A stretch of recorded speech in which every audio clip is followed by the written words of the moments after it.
Yanni Knowles, and this is the 7 sins of driving a lowered car. I decided to make a series out of this just because of the support that I received on my previous list video, which was overwhelmingly positive. So thank you for tuning in. I hope you enjoy, and let's get right into it, shall we? The first thing on my list is speed bumps. Now, when it comes to lowered cars, speed bumps are basically the devil. Every time I see a speed bump, it goes a little something like this. Boy, hey, yeah, let's get this thing crunk.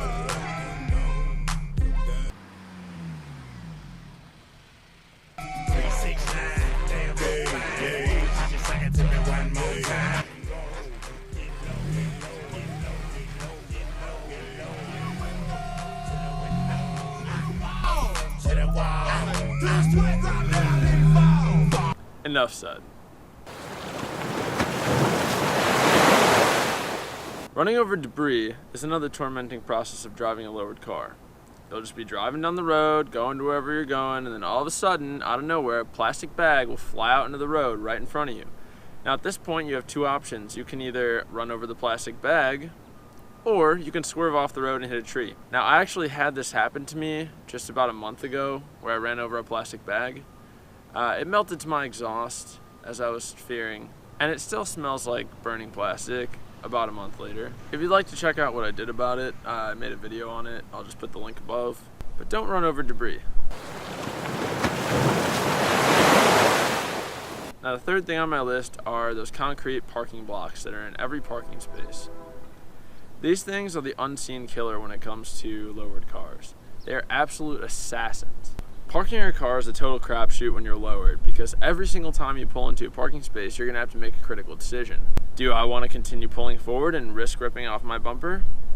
Or do I want to play it safe and have my rear end stick out?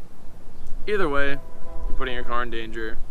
And of course, you can park perfectly. It's not impossible, but there's just a risk every time compared to if you were driving, say, an SUV.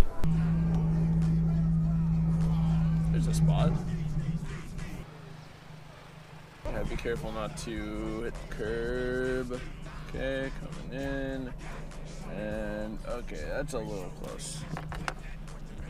That is a little close for comfort. Okay, hold on a second here. Alright. That has got to be perfect.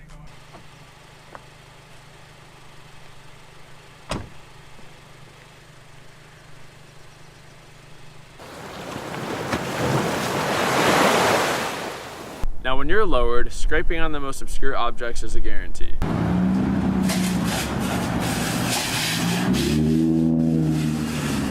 If you do choose to lower your car, be ready to hop into a harnessless emotional roller coaster of stress. Scrapes are probably the worst part of lowering your car.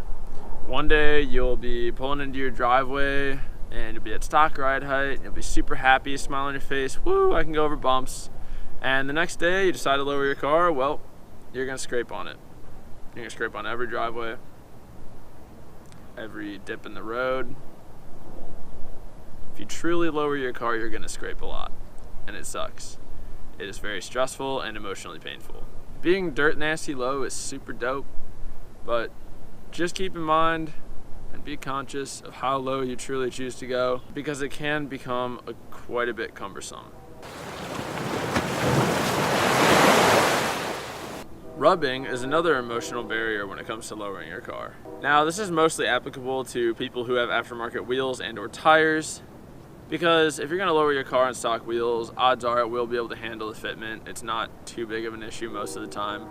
I can't speak for every car, however mine handled it just fine. However, if you're like me, you'll try to put 9-inch wheels with 235s for tires onto a Civic Si. And when it originally runs 215s, it's a really, really big jump, and you might experience some clearance issues like I did. For about the first week, I was experiencing some really bad rubbing issues to the point where it was actually cutting my tread. Now, this was a really big bummer because I just spent a bunch of money on these wheels and I really didn't want to replace them, so I had to do something I really didn't want to do, and I had to beat the living shit out of the inside of my fenders with a rubber mallet. Now, I didn't make a video on this, kind of to avoid criticism. know it's not really a good thing to do most of the time, but you got to do what you got to do, and balling on a budget ain't cheap. That doesn't make any sense, but I'm going to leave it in, I guess.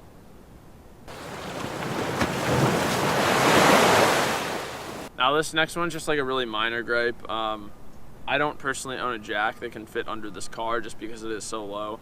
I mean, this isn't the lowest car I've ever seen, but like I did drop it like 2+ inches, so now my jack doesn't fit under my car. This could be an issue for some people. If your jack doesn't fit under your car, there is a solution. I actually made these wooden blocks just so that I could drive up onto them, as you can see from the tire marks. That way, as soon as I drive up onto them, I can fit the jack under my car, so it's actually a huge help.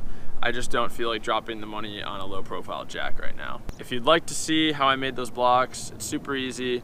I do have a video on it. I'll just put the little card up above. You can click on that. Feel free. Now the final sin on this list, it has to be another big one, is long road trips in lowered cars. If you truly think that it is a good idea to drive from Chicago all the way to Florida in your lowered car that can barely even make it into your driveway without scraping, then you must not feel the emotional pain that I do every time I scrape, every time I hit a pothole, every time I have to deal with a speed bump. Because coming from a person who has personally driven from Chicago all the way to Alabama, it was not fun. I changed what I said slightly. It was fun driving there. Long road trips are fun. But being in this car, it was very stressful. Just, if you have the option, just like take your mom's Nissan Versa or something, man. Like, something more practical. Save yourself the heartache. In the end, I really hope you enjoyed this initial entry into my series that I'm going to be calling the 7 Sins of Blank, car related. Bro, you're a hornet. Get away from me. Just got attacked by a hornet. If you did like this video, please toss me a like. I'd really appreciate it. Just lets me know that I'm doing a good job. If you didn't like this video, leave me a dislike. It's cool, doesn't bother me. But all I ask is that if you are gonna leave a dislike, please just write me a quick comment, just letting me know what you didn't like about the video, what I could do better so that I can make sure that I am appealing to as many people as possible. You know, you guys are my fans, I want to attract you, and I don't want to push you guys away, so please share your feedback. I would really appreciate it. And as always, I'm Yanni Knowles, and today is tomorrow from yesterday.